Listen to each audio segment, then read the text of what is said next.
Are you ready to uncover your retirement solution? Learn more as Jeremy, Keil, and his guests guide you along the path of retirement and reveal the 5 steps you need to take to solve your retirement puzzle. Now, on to the show. Hello and welcome to Retirement Revealed with Jeremy Keil. Jeremy, how are you this morning? Doing good, Eric. How you doing? Doing fantastic. To the listening audience, Jeremy and I were wrestling with some technology stuff this morning, which that's always fun, right? I mean, it's a really good time when things aren't working and it's not stressful at all or frustrating. Yeah. Doing it virtually too. Yeah, exactly. So yeah, we got to figure it out. You know what you're doing. Yep, you're loud and clear. Yep. Your voice sounds great, and we're ready to go on this podcast. It's amazing what happens when you unplug and replug again. Oh, don't tell everybody the secret. I mean, that's all true. The IT people are like, wait a second, how are we going to get paid? So, yeah. Sorry. Well, if only you could fix your retirement that way. Yeah, exactly. Unplug the retirement accounts. Plug them. No, please don't do that. Please don't unplug anything. Talk to a professional. I am not a professional. I'm just some guy on a podcast. Jeremy is a professional. So talk to him about what you can do about this. I know today's topic is keeping your retirement safe, and that's keeping your hands away from the plug, right? Yeah, I guess so. Yeah. All right. This isn't. I feel like some people out there, and I bet there's a lot of people that feel like their retirement's on life support right now, especially with everything that you just don't want to. You know, obviously we're not trying to pull the plug. So, what are we talking about today? Obviously, this is a big topic.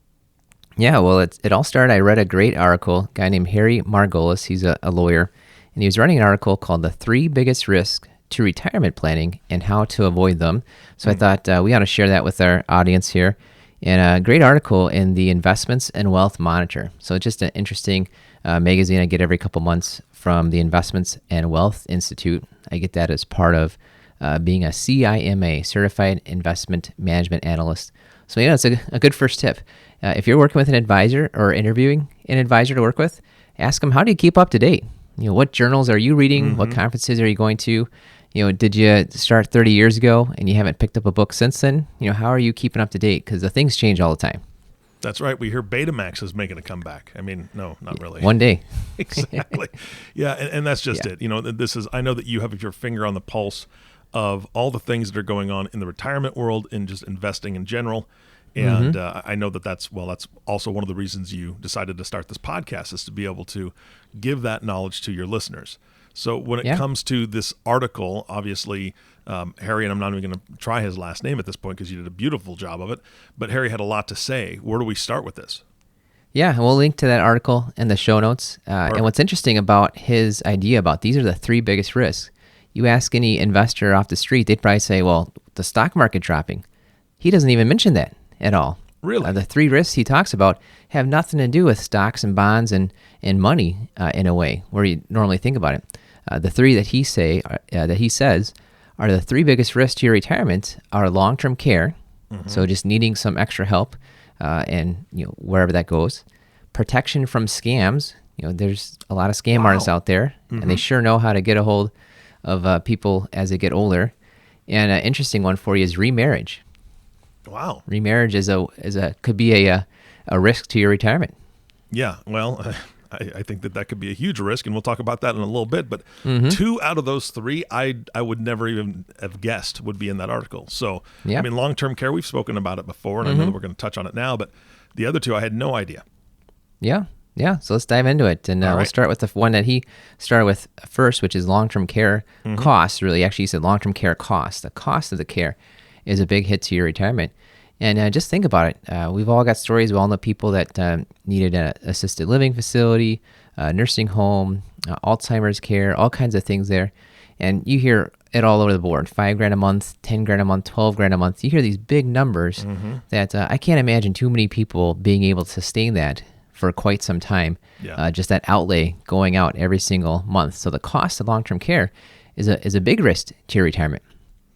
Yeah. And I love that he talks about it being a risk to your retirement and not as a risk to your inheritance, because usually that's the way people think about it, is I don't want the nursing home to get mom's money, then there goes my inheritance. Well, it's not just about the nursing home, and you know what? They ought to get paid if they're providing the care, and it's not about your inheritance. If there's a husband and wife there, and the first person goes into some sort of facility and needs some sort of care, that's going to cost a lot of money. What if he, and I'll say he because usually Might be the husband that's older. He gets and needs the care first. He dies. But now there's, 100 grand, 200 grand or more out the door. What's going to happen to the wife here? She's got lower Social Security. She might have less coming in on a pension. And you just had to spend all this much money to take care of the first person that's passed on and gone. So I love that he talks about the cost of long-term care is actually a big risk to your retirement. Yeah, absolutely. Again, most people just don't think about that as far as being the second to die, or I think that's how it's termed, or being the survivor. I mean, that's really tough. And then you've also spoken on other podcasts. We're not going to dip into it too much, but when your partner dies, you're suddenly single. You're now single, and a lot of times you're in a different tax bracket, which means your taxes kind of go up when your income actually goes down. So that's all scary. Exactly. So yep. That's exactly it. So if you're someone that's looking at it with your spouse, or you're just on your own there trying to figure out what you need to do with your long-term care, we just want you to have a plan. Or you might be husband and wife trying to figure this out, or you might be one of the kids saying, oh my goodness, my parents are going to need this help out there. We want you to have a plan. You don't necessarily need to buy the insurance, but you need to have a plan. And we've got 3 things for you to think about. Number 1 is, who will take care of you, right? If you're married, is it going to be your spouse? Is it going to be one of the kids? Number 2 is, where will you live? Can you be cared for in the home you're in now? A lot of people, you get to be 80 years old or so, you're still in the house that you bought with your first kid on the way, 60 years ago. Maybe it hasn't kept up with the times, and as far as being accessible to somebody that might need some extra levels of care. So think about number 2, where will you live? And then number 3 is, how will you pay for it? So it's going to get paid for some way. If you've got money, it'll get paid for out of that. If you've got an insurance policy, it might get paid for out of that. If you have nothing, the government's going to pay for it. But if the government's paying for it, they've got a lot more say about who's going to take care of you and where you're going to live. So a little bit of trade-offs there if you let the government end up being the people that pay for your care. Yeah, absolutely. And I think that a lot of times kids get a little hung up on, the family home, right? And it's there's nothing wrong with the sentiment and the sentimentality of, mom and dad still live in the home that I grew up in, and so many good memories. And there are songs written about, the home that we grew up in, so on and so forth. But bottom line is, Jeremy, a little confession time. I'm 46, and my wife and I are already talking about, it'd be nice to have a ranch, right? Because I got 3 sets of stairs in my house, and I'm getting tired of climbing those stairs all the time. And I'm 46. So, I mean, it's hopefully the kids understand, and when it's time for mom and dad to make that move to a smaller place and it's more accessible, leading into maybe long-term care later on down the road, which would make it a little bit easier for them to stay in a home instead of having to go to a facility. But again, each person's situation is different. Well, I love that you say that with long-term care insurance is what you're referring to just right there, allowing you to stay in the home. A lot of people call this nursing home insurance, and it doesn't actually keep you out of the nursing home in there. If you have the long-term care, it a lot of times helps you stay in the home the way that you want to be. And really the reason where it comes down to this, I'm going to talk about where a lot of times we like to joke about the long-term care insurance being like stubborn old man insurance. You need the long-term care no matter what. But if you're a stubborn old man, you're probably going to say, no thanks, I don't need it, I'm not going to pay for it. When the doctor says you need some care and you're the one who has to pay for it, you're going to start thinking about all the reasons why you can do it on your own. You don't need to pay somebody else to do it. And when you're in that situation, usually things just get worse until something big happens, and then you go straight to the nursing home. If you had actually just gotten the long-term care, could have had in-home care, somebody coming to help you out with whatever it is, you might have been able to stay there longer. I saw this exact thing happen with my wife's grandpa, right? Grandpa's getting up there into 90s and probably need a little bit of help. Whatever it was, could have been for everyone. It's all kinds of different things, medications, making sure you don't leave the gas stove on, make sure you actually eat your food at the right time, put it away, that kind of just different, all kinds of care that you could get in your home. So of course didn't get it because you would have had to pay for it. Then all of a sudden things get worse, something big happens, and he went straight to the nursing home, and that's where he lived for the last few months of his life. And that's pretty common. So what we like about, and why we call the long-term care insurance more like stubborn old man insurance, is because when you go to the doctor and he says you need the care, but somebody else is paying for it, of course you're going to go get the care. Exactly. Somebody else is paying for it. You've been paying the insurance company for 20, 30 years, and it's about time they pay you. So we love the idea, just get even a small policy. We've got a couple clients just going through trying to decide as part of the plan, what should you do here? And they just really bought a small policy, just enough to get coverage, like give me the minimum. And the big reason had to do with they're going to get the care when they need it. And what's also nice too, a lot of these long-term care companies, they have a long-term care coordinator. How many times have you gone shopping for nursing home needs or assisted living facilities or different types of in-home care? Maybe once in your life, and this is probably the one time, and you're not an expert at it. So having the long-term care insurance policy oftentimes give you this care coordinator that will help you out, help the kids out. They're going to be happier with mom and dad because they know someone's checking up on them with their meds, with staying safe, all that kinds of stuff. You're going to be happier because you're actually staying at the home longer. Sometimes just get the minimum as a way just to give you a little kickstart, more of a kick in the rear to actually go get the care you need when you do need it. Yeah, absolutely. And that's, Jeremy, I'm the stubborn old man. I'm the stubborn old man right now. I mean, I look at things. Wait 40 years. Exactly, right. I'm not going to pay somebody to fix it. I can do that. And I just don't see that mindset leaving until, I win, a Powerball, which I never buy tickets, so that's not going to happen. Or something else happens like, I physically can't do it anymore. And hopefully my pride wouldn't get in the way, but I'm not guaranteeing anything.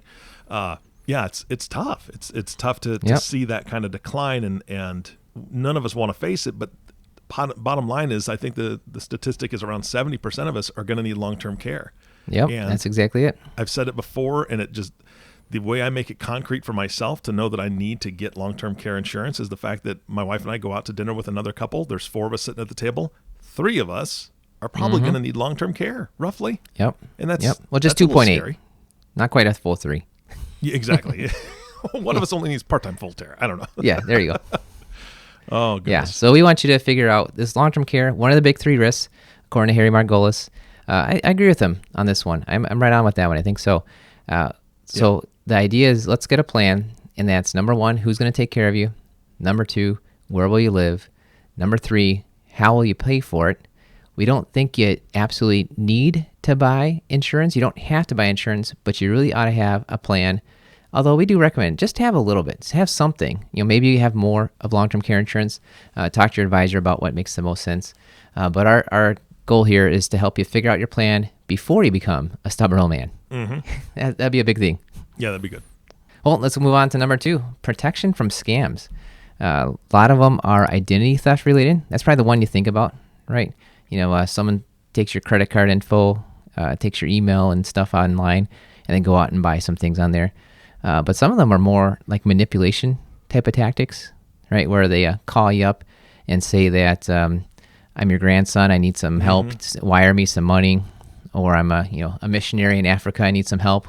All kinds of different scams that are out there. Through the internet, especially through phone calls, right? They're still cold calling, just random people trying to see what hits.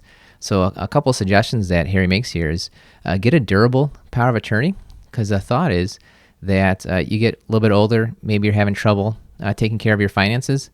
Unless you've given the permission to somebody else legally beforehand, it's not like your kids can all of a sudden show up and take over, right? If they maybe could, but that takes a lot of court situations. Yes. So good luck with that. That's going to be quite a hassle. So get that durable power of attorney is what he suggests. Maybe even have a joint account with your kids. Maybe have your checking account, put the kids on there, one of the kids as joint owner on that. That gets a little dicey because then you're maybe having a little privacy. Maybe you don't want to share so much with the kids. Who knows? But that's a good suggestion. Or another way you could go without actually putting your kid's name on the account, just grant them online access, right? For my wife with one of her accounts, I have online access so I can view it. It's just her retirement account, and I do that so I can update our spreadsheet without having to get her to log in. But I can't transact on that. Maybe you can set it up with your kids so that they can view what's going on, and if something turns out to be a little bit fishy, maybe they can show up and talk to you and try to figure that one out. So I like that one, the online access idea, where they can view what's going on with there. Or get identity theft protection. Maybe there's a way you can get some identity theft protection. We're part of the Thrivent Advisor Network. Thrivent Financial has a member benefit where you can get some free identity theft protection. So we'll put that in the show notes. That might be a good way to get some identity theft protection. Mm-hmm. Yep, that'd be great. And just be aware. Yeah, just be aware of some of the different scams that are out there. We Energies is the utility company out here in Milwaukee area, and they've got a great webpage about different scams that are out there. They've got some warnings about it. A lot of times these scams come through trying to look like it's an official type of situation. Mm-hmm. The IRS or maybe the power company, right? Somebody calls you up, says, send me some money, or I'm shutting off your power. That's something you might pay attention to. Yeah. Oftentimes that's a scam. So we've got a great resource through We Energies that we're going to put on there that talks about the different scams that might be out there. Yeah. Well, Jeremy, I'll add one more to the list that's actually something I'm going through right now. Today, in fact, I get to deal with this. I purchased something online and from a website, and I'm at this point now I'm convinced the website is fraudulent. I think the website's a scam. I spent $62.80, and I have not received any confirmation or shipping arrangement or anything from this site. I have emailed, I have called, nobody answers the phone. You kind of find out that's a little bit late sometimes. So now I get to call my bank and say, look, I think this is a fraudulent site, and go through that rigmarole. But the other thing is that it would be very easy for me just to forget about that. Now I'm really looking forward to the product, so I'm not going to forget about it. But as I get older, I kind of see that could be an issue if I'm just, right now I can't find my keys a lot of the time. So, I mean, I could be forgetting that I ordered something, and then there's $62.80 that's just gone, and I completely forget about it. Well, just like you're saying there, it's you don't have to be old to get scammed. Anybody can get scammed. Yep. So it's good to be on the lookout for that. It's not just old age that could be the problem, but sometimes it's health issues too. We were just talking to a client a week or two ago whose sister has had some bad health issues, and just with those bad health issues, her kind of brain has been changed a little bit. So she's a little bit susceptible, I think, to some of these different scam artists. I don't know how they figure this out. They must have some club where they're just passing along people's information. But she just keeps getting scammed by get-rich-quick schemes, or buy our product so that you can resell it, and then buy the course to sell the product, buy the coaching to sell the product. All these things, like this lady, she's not. I don't even think she drives. Like, she's not going to go out there and be selling different things to people. But here she is buying all these different products from things online or through the phone. It's a sad situation, and thankfully the sister here has got a little bit of access to the different accounts, so she can spot it, try to work with it on her sister's behalf. But I don't think she has the durable power of attorney, because that's stuff you got to set up ahead of time to do that. So it's a little bit tougher for her. So good advice from Harry here in the article about ways to protect yourself from the scams. Yeah, absolutely. All right. Well, number 3, the last one. Very interesting. Yeah, interesting. Remarriage. Yeah, remarriage. Remarriage is a risk, according to Harry here. And I didn't know about that at first, but then I started thinking about it, and actually it's not even just remarriage. A lot of times we've got clients that are 60, 70, 80. A lot of times you get married in your 20s, you've got a family, somebody passes away, you're retired, and you do meet somebody else, but sometimes you just don't bother even getting married again.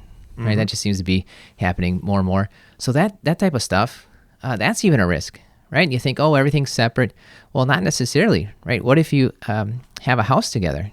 If you don't have a prenuptial agreement, or what's called a cohabitation agreement, you might be living in the house that your friend, your close friend there that you live with, it's in their name, right? What happens when they pass on and then their kids inherit it, right? There's all kinds of different things that happen there. So he related a story about someone who's dad has a girlfriend for 20 plus years. They've got the house together, but it was in it was in his name. So when he died, the kids got it, kicked out the life partner, right? She got kicked out. She'd been living there for 20 years. Well, they had no prenup, no cohabitation agreement. So a lot of times you feel like, well, we're just together. We're not actually married. That makes things a little bit easier. That could make things harder down the line. So he suggests even then having some sort of legal agreement about a lot of these different things. I mean, that's a big risk. You get kicked out and you're homeless basically when you're 80 years old. That's a big deal. Yeah, or if, and maybe the flip side of that coin, and I don't know if he addresses this in the article, but you know, maybe grandpa thinks that it's okay, and they've been, you know, dating for 20 some odd years or 15 years or whatever, but everything's going to be fine because we're not married, and so we don't have to split assets. But I think there's still some common law wife and husband and wife things in certain states, isn't there? Yeah, that could be. I mean, I don't want to speak for 49 other states besides Wisconsin, but that's exactly it. You don't have to be married to go to a state lawyer and figure out some of this stuff. So it's a wise choice to figure this out. Yeah. Or if you do get married, a lot of times you get remarried and he had kids, she had kids. You know, what are the expectations for inheritance? Yeah. You know, do they expect, you know, dad's money to go down to his kids and mom's money to go down to her kids? Is it going to each other? Those are big conversations that need to be had. We've got in my family kind of a legendary story about the aunt and uncle. They had lots of money, millions of dollars. I don't know exactly how much, but had a lot of money. But when she died, he got remarried. So he got remarried, got a new wife, then he died. All his money went to the new wife. None of the money went to his kids. So he had all the assets. Wow. He married somebody new. He died shortly thereafter. She all of a sudden got the money. So his kids got iced out of it. And then when she died, her kids, who had nothing to do with the guy. I don't know how many times did you even meet the guy that left you millions of dollars, whatever it was. So that's a big deal, right? This is kind of a legendary story for, you know, I can just see why. That's a big deal. It just doesn't seem quite right, but that's what the law was, and that's whether they intended to or not, that's how it went down. Yeah, that's so sad because somebody's legacy, right? Somebody worked really, really hard to build that up. And I'm sure that the intention at some point was to bless his family or bless her family, you know, whoever it is. But man, that's just sad. That's frustrating. Yeah, and maybe that's the way that it was supposed to be. I mean, that's what he really wanted. Seems a little doubtful, though. But even if that was truly the way he wanted to make it happen, to protect and provide for his new wife, he could have set up some trust, could have done all kinds of things to say, well, while she's alive, she can stay in the house, she can draw some income. We don't want to kick her out. But, you know, this is money that was in this particular family. When she's passed on, let's keep it in that same family. There's ways to do that. And I get it. I get why remarriage is one of these big risks to your retirement, or maybe it's more of a risk to the inheritance in a way. But it's a big deal. Yeah, absolutely. Yeah. Interesting thing too. Last couple stories here for you is that, and this is even for people that didn't even get remarried. We've seen it where there's some older single women, and the three I'm thinking of right now, older single women, didn't really have kids, and then all of a sudden, maybe a neighbor got a little bit more involved in the finances than you would expect out of a neighbor, or maybe they start dating somebody new, and that person gets a little bit more involved in the finances than you would expect out of someone you just started dating, a few months ago. And so it's interesting where these all happened in my career about 10 to 15 years ago. Thankfully, there's some laws out there we'll talk about that's going to help out with some of this. But all of a sudden, when somebody, and just all three of these happen to be females, which I guess maybe happens when you're 75, 80, there's just more ladies around by that time. Yep. So that's just the way it worked out. But all of a sudden, these three women, they just start calling up and asking for things a little differently. Like things just sounded different. They asking for bigger dollar amounts, having more and different kind of questions. And then all of a sudden you hear somebody in the background kind of telling them what to say, right? These, they're getting a lot more influence from somebody new in their life, whether it's a neighbor or someone they're dating. That just seemed a little bit odd. And unfortunately at the time, there just wasn't too much you could really do. There is now, thankfully, the government's come up with this idea called a trusted contact form. So when you're 50, 60, 70, when you know you're of sound mind and body, you know things are doing well. If you got somebody you trust, your nephew, one of your kids, you can put their name down on a trusted contact form at your accounts. And it's saying that when the advisor all of a sudden realizes things just are going fishy, something's going on, somebody's unduly influencing mom or dad or whomever, then we can reach out to this trusted contact person. Because you said last year or 20 years ago, whatever it was, hey, I trust them. If things if there's some sort of scam, something going on, reach out to them to try check up on me, right? We can't tell them, hey, guess what? Mom's got $125,000. But we can say, something's going on here. It seems like somebody's really influencing your parents about their money. Can you check up on them? Try to figure that kind of stuff out. So that trusted contact form, well worth it to set up at your accounts, figuring out either a prenuptial or a cohabitation agreement or a trust. When you're in a different relationship than perhaps your first marriage, the one you had your kids with, and you're in retirement, well worth it. You don't get to skip the estate planning part. It's important, maybe even more so important at that point in time, because you've already built up a lot of different assets. You've built up a legacy that you want to pass on. Definitely worth looking into. Yeah. Quick question about the contact form. You said trusted contact form. Is that primarily just for working with an advisor, or do banks have that as well? I mean, who can read off of that trusted contact form?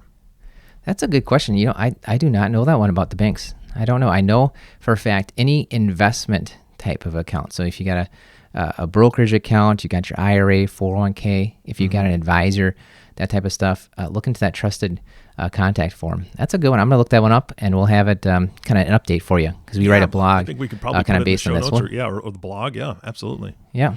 All right. Thank Great. you. You bet. Anything else for today? That's it. We think retirement, just like life, is full of risks. And what's amazing is that these three big risks that Harry talked about have nothing to do with stocks and bonds. They have everything to do with planning around these different parts of life that could derail your retirement. So you need a trusted advisor, someone that's walked through these conversations before with other people. Be happy to be one of those. Love to talk to everyone. You can check us out at KeilFP, KeilFP.com. Perfect. And like Jeremy said, we'll have a link to the blog that Harry Margolis wrote, and I hope I said that correctly, Harry. Forgive me if I didn't, but we'll have a link to that in the show notes. Jeremy, great podcast today. Thank you so much for sharing this information. Thank you, Eric. You bet. And the last thank you, of course, goes to you, the listening audience. Thank you for listening and tuning in to the Retirement Revealed podcast with Jeremy Keil. If you have not subscribed to the podcast yet, please click the subscribe now button below. This way, when Jeremy comes out with a new podcast, it'll show up directly on your listening device. This makes it much easier to share these podcasts with your friends and family. And think about it right now. If this is a hard conversation to have with your parents or an aunt and uncle that you love dearly, and you're just not sure if everything's going well, or if maybe they could use a little help, this is a great, easy way to share this and then maybe begin that conversation. Share the podcast, let them listen to it, and then check in with them and say, hey, what'd you think? And hopefully that'll start a conversation, and you can help them out in these later years. Again, thanks for listening today. For everyone at Keil Financial Partners, this is Eric Johnson reminding you to live your best day every day. And we'll see you next time. Thank you for listening to the Retirement Revealed podcast. Click on the subscribe button below to be notified when new episodes become available. Visit retirement-revealed.com to learn more. The information covered and posted represents the views and opinions of the guest and does not necessarily represent the views or opinions of Keil Financial Partners. Keil Financial Partners does not provide legal, accounting, or tax advice. Consult your attorney or tax professional. Representatives have general knowledge of the Social Security tenets. For complete details on your situation, contact the Social Security Administration. Keil Financial Partners is a part of the Thrivent Advisor Network, a registered investment advisor. The content has been made available for informational and educational purposes only. The content is not intended to be a substitute for professional investing advice. Always seek the advice of your financial advisor or other qualified financial service provider with any questions you may have regarding your investment planning.